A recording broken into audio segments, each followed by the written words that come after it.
Hello guys and welcome to a new episode of the Football Show. As today we're going to talk about today's Champions League games, and also we're going to talk about games from yesterday's Premier League. Let's get started. As you can imagine here with the suit that I am wearing. It's just because I was in work today, so that's why I was kind of busy and I had to wear this kind of outfit. Yeah, and then I just came to my house right now. But anyway. Let's talk about yesterday's Premier League game. Brentford against Wolves ended a 2-2 draw.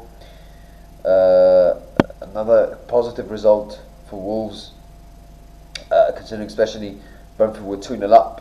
Surprised to see Brentford throwing that away against Wolves, because Brentford, they're usually strong at home, and they were 2-0 up against Wolves. And you have to give credit to Wolves. They put in a very good comeback, goals from Adam Armstrong, who's been very good for Wolves recently, and then the equaliser who came off the bench, which was a great substitution, change from Rob Edwards. Tulu Cordare 2-2 equalised for Wolves 2-2, and decent point for Wolves. Not a great point for. I don't think it's a great point for Brentford, because they had a chance to extend their lead on other competitors for 7th place.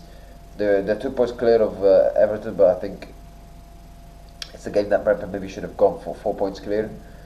So who do I think is going to qualify for 7th? I mean, Brentford, they've been very good this season. Very, very good, fantastic. Keith Andrews has done a fantastic job. But you look at the rest of the games they have, they've got some tricky games. They have to play United away, City away, Liverpool away. The home games they have where they should win all of them. They've got Leeds away, which might be a tricky game as well. So is Brentford going to play against Everton? No, they're actually going to play Everton at home on the 11th of April. So that could be a huge game at home. So and you look at Everton's fixtures. They have to play Chelsea at home after. Then they've got Brentford away, as I mentioned. Then they've got the Merseyside derby, West Ham away, City at home, Crystal Palace away, Sunderland at home, Tottenham away. Everton have some very difficult fixtures. And then you go to Newcastle, where after the Champions League against Barcelona, they're going to play Sunderland in the Premier League at home, which is a derby. Crystal Palace away, Bournemouth at home, Arsenal away, Brighton at home, Nottingham Forest away, West Ham at home, Fulham away. So, if you could say who has the most kind fixtures out of those three, I would say Newcastle, because I think except Arsenal, all the other games they can win.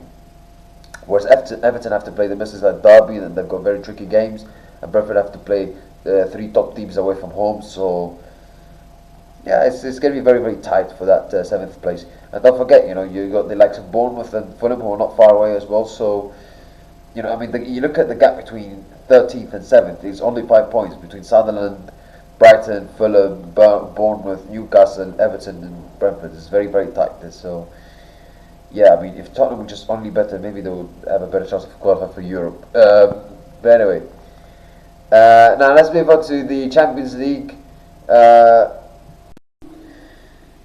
Before we talk about Champions League matches, Wolves are now 12 points behind Nottingham Forest, West Ham, and 13 points behind Tottenham, even though Nottingham Forest and West Ham have a game to play, because Wolves played an extra game in that game where they drew 2-2 to Arsenal.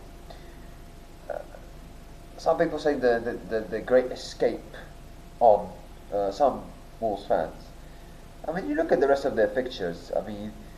They have to play West Ham away, they have to play Leeds away, then they play Tottenham at home, then they've got Sunderland at home, then they've got Brighton away, Fulham at home, and Burnley away.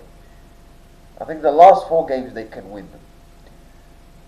Whereas the next 3 games, West Ham away, Leeds away, Tottenham at home,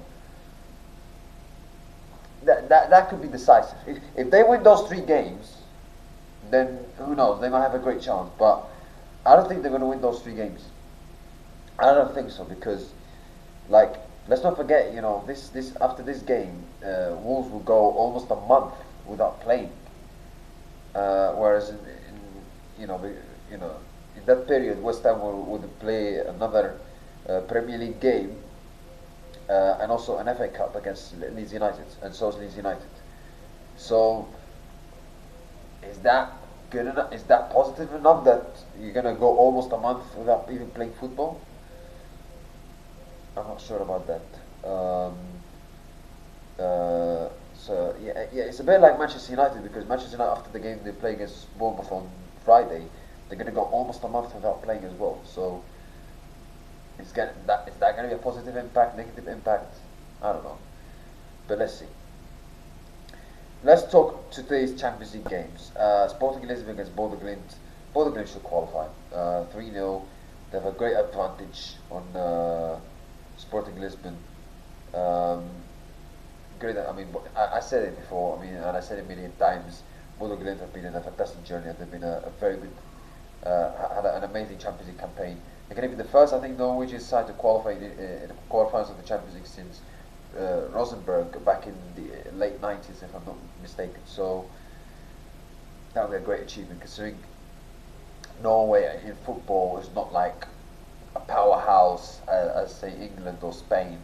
For Norway to have a team in the Champions League quarterfinals would be incredible. So yeah, Sporting Lisbon, I mean, they're a very good team. I mean, they're fighting to win the title, even though they're 7 points behind. They're fighting to win the Portuguese league, and you know, they're a team that also beat Paris Saint-Germain. So yeah, but at the same time, they have a mountain to climb against Bodo Glimt, and I can't see them doing that against this Bodo Glimt side. I mean, Bodo Glimt, whether they play at home or away, they are a fantastic team. So I think both Sporting Lisbon will win 2-1, but I think that should be enough for Bodo Glimt to qualify for the quarterfinals. Chelsea against PSG. PSG won 5-2 on the first leg. Chelsea have a mountain to climb also against PSG. Obviously, Chelsea coming back off 2 consecutive defeats against PSG 5-2 and Newcastle 1-0 away, 1-0 defeat. And there's been obviously lots of criticism on the team huddle stuff, which was I said it before and I will say it again, nonsense. You know, no need for it at all in front of the referee as well. Sorry, sorry, my mistake. But it was nonsense, and there was absolutely no need for it, for what they did, as I said. Speaking of what they did, let's hear what. Obviously, Rossino was asked about it before the game, obviously pre-match press conference for the Champions League against PSG. Let's hear what he said. I think in terms of the huddle, I think it's been blown out of proportion. To be honest, it's a small thing amongst many serious things that we need to address, such as the massive game against PSG tomorrow. In terms of the huddle, the lads have always wanted to show unity and togetherness. I think they'll continue to do that. But what we don't want to do is antagonise or bring more noise on ourselves, and we'll make the decision on where we do that on the pitch tomorrow. Blown out of proportion. Blown out of proportion. Like, no, it's not blown out of proportion. You did it in front of the referee, and in the circle, the center spot, and in front of the referee. No, it's not blown out of proportion. Like, it's not blown out of proportion when you made a stupid comment about respecting the ball. Like, but anyway, like, they have a mountain to climb against PSG. I can't see PSG throwing it away. I mean, they had a full week to prepare as well, as the game against Nantes was postponed in the French league. So, you know, I expect PSG to be at their best. Chelsea, yeah, they're gonna obviously, they have nothing to lose. They're gonna give everything. Then they're gonna try to attack and put pressure on PSG. But I can't see this PSG side also keep a clean sheet. So I'm going for a 2-2 draw for that one. Manchester City against Real Madrid, also a mountain to climb for Manchester City against Real Madrid. Real Madrid with the players like Mbappe and Bellingham back to the squad. which is a boost for the Real Madrid in terms of their chances of qualifying for the quarterfinals. And they have a great advantage of qualifying for the quarterfinals. Not only they have a 3-goal lead over Manchester City, also they have key players coming back, as I mentioned, and they've been in a kind of a winning form recently. Despite they lost that game against Getafe, they beat Celta Vigo, they won against Man City 3-0, and they beat Elche 4-1. So they've been in a better run of form recently, and against City they were fantastic in the first leg, except the first 20-25 minutes. So yeah, and obviously as Abelo said, I think before the game that Real Madrid cannot protect the lead, focus on protecting the lead, try to attack and try to go on win the game and to score many goals as much as they can, which is the correct thing, because I think if Real Madrid focus on protecting the lead, then I think that could be problems for them. I think they should focus on this game as if this is 0-0 and it's on the line here. So yeah, and treat it as if the aggregate is still 0-0, by the way. So yeah, and for Manchester City, I mean, Guardiola, according to some reports, Guardiola gave the players a day off yesterday, which means that they will train today. They would have trained today before the match in the morning. I don't know if that's going to be a positive or a negative for City in this game. Let's see. But even despite Guardiola's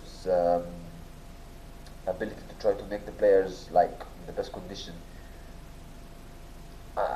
even if they have great firepower in attack, I don't see them like keeping a clean sheet. Especially with defensively, they've been very, very shaky. I can't see Manchester City keeping a clean sheet. I think they will get knocked out. So obviously they will be better. They should be better in this game. They're at home with their fans. I expect them to win this game, but it will not be enough. I'll go for a 2-0 win for Manchester City. Arsenal against Bayer Leverkusen, a very important game for both clubs, particularly for Arsenal. Arsenal in a fantastic position in all competitions, leading the Premier League 9 points clear out of the next competitor, even though Man City have a game in hand. They have a Carabao Cup final. They still have to play the FA Cup, and they've got a winnable game against Southampton away from home. However, they play against Bayer Leverkusen at home, where they drew 1-1 in the first leg, and it wasn't a good performance from Arsenal in that one. But they're at home. They should be much better. They should play with more freedom, more confidence. The fans should be up for it. The players should be up for it. Arteta should be up for it. So yeah, and it's going to be very important for Arsenal to win this game, especially because they're going to have after this game on Sunday the Carabao Cup final, a big final against Manchester City. So it's important for Arsenal to win this game and to qualify, especially for the morale and for the keep this level of confidence of the team, especially this if you want to win the Premier League and if you want to compete in all fronts, you have to deal with a lot of games, etc. So yeah, but I don't think it will be an easy game, by the way. I think Bayer Leverkusen will give a good fight to Arsenal.